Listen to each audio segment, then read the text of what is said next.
Assalamualaikum warahmatullahi wabarakatuh. Selamat pagi anak-anak, apa kabar semuanya? Alhamdulillah, pada pagi hari ini kita akan belajar tentang menyambut usia balik, yaitu subtema tanda-tanda balik menurut ilmu fikih.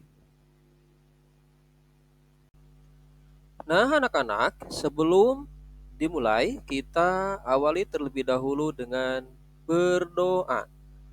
Bismillahirrahmanirrahim.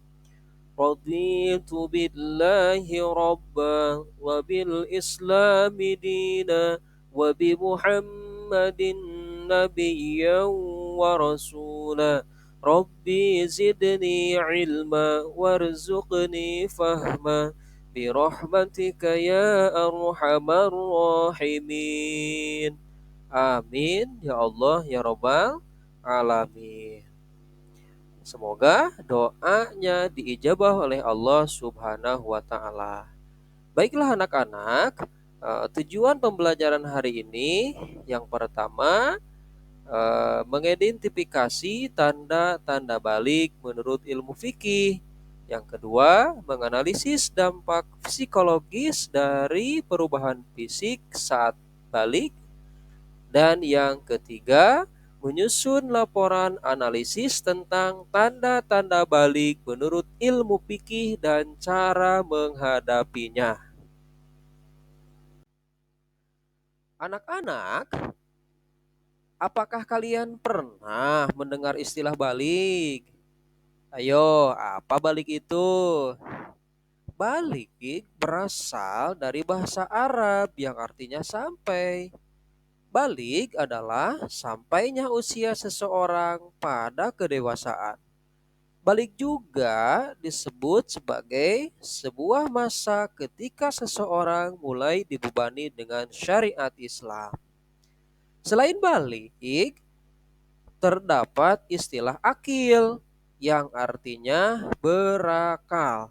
Adapun pengertian akil, balik yaitu orang yang memiliki akal sehat dan telah mencapai kedewasaan. Selanjutnya anak-anak, tanda-tanda balik menurut ilmu fikih. Yang pertama, mimpi basah. Apa sih mimpi basah? Ikhtilam atau mimpi basah adalah peristiwa keluarnya cairan dari kemaluan. Tekstur cairannya lebih kental daripada air seni, disebut air mani atau sperma. Kondisi ini dapat terjadi ketika tidur ataupun terjaga. Mimpi basah merupakan tanda seseorang telah balik meskipun belum berusia 15 tahun. Kedua, haid bagi perempuan. Haid atau menstruasi hanya terjadi pada anak perempuan. Haid adalah darah yang keluar dari rahim dalam keadaan sehat dan bersifat normal. Seorang perempuan dikatakan telah balik jika mengalami haid pada umur 9 tahun atau lebih.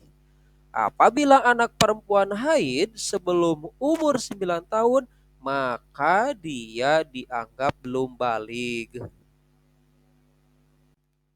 Nah, yang ketiga, tanda-tanda balik menurut ilmu fikih adalah berumur 15 tahun. Anak laki-laki dan perempuan dikatakan balik apabila berumur 15 tahun berdasarkan kalender Hijriah atau Qamariyah. Anak laki-laki atau perempuan yang telah mencapai umur 15 tahun dianggap telah balik meskipun belum mengalami mimpi basah atau haid. Pada usia 15 tahun, seorang anak dianggap telah dewasa.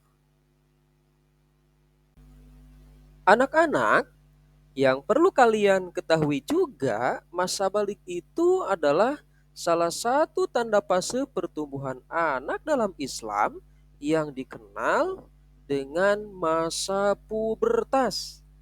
Nah, pada laki-laki biasanya ditandai dengan tumbuhnya rambut di bagian tubuh tertentu, mimpi basah, tumbuh jakun, dan suara semakin berat.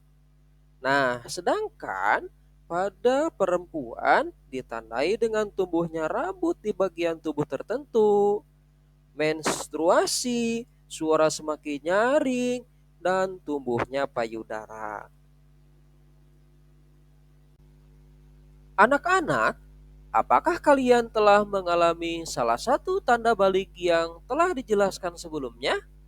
Jika kalian mengalami mimpi basah atau haid, maka kalian wajib bersuci karena kalian berhadas besar.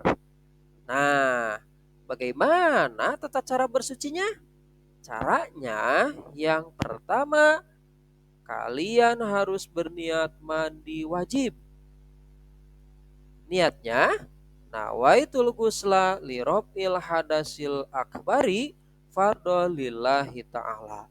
Artinya, aku niat mandi untuk menghilangkan hadas besar fardu karena Allah Ta'ala.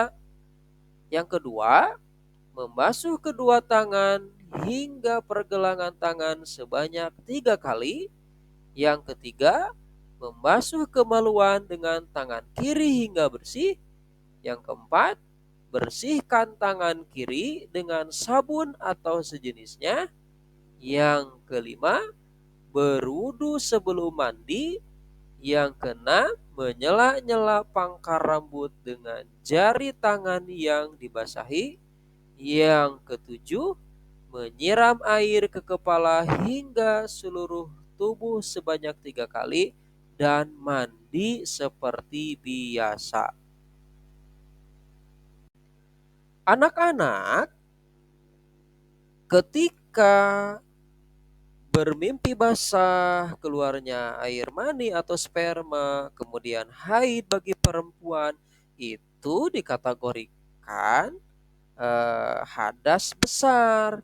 Maka larangan bagi orang yang mempunyai hadas besar, yang pertama tidak boleh sholat, yang kedua membaca Al-Quran, yang ketiga memegang dan membawa Al-Quran, yang keempat tawaf, dan yang kelima dilarang berdiam diri di masjid. Nah, anak-anak, perubahan fisik saat balik tentunya berdampak pada psikologis. Yang pertama, berdampak pada perubahan emosi seperti marah, cemas, dan yang lainnya. Yang kedua, kecemasan tentang penampilan. Yang ketiga, tertarik dengan lawan jenis. Nah, muncul pertanyaan, bagaimana cara menghadapi masa balik? Nah, di sini cara menghadapi masa balik atau saat balik, yang pertama, bicarakan dengan orang tua. Curhatlah kepada orang tua apa yang dialami. Yang kedua, temukan teman yang mendukung, seperti saling tukar pikiran dan yang lainnya. Nah, yang ketiga, harus bersikap positif terhadap diri sendiri. Jadi harus memiliki pemikiran optimis, jangan punya pikiran-pikiran yang jelek. Baik, mungkin itu anak-anak yang dapat Bapak sampaikan tentang tanda-tanda balik menurut ilmu fikih. Semoga bermanfaat. Sampai ketemu di pertemuan selanjutnya. Terima kasih. Wallahul muwaffiq ila aqwamit thoriq.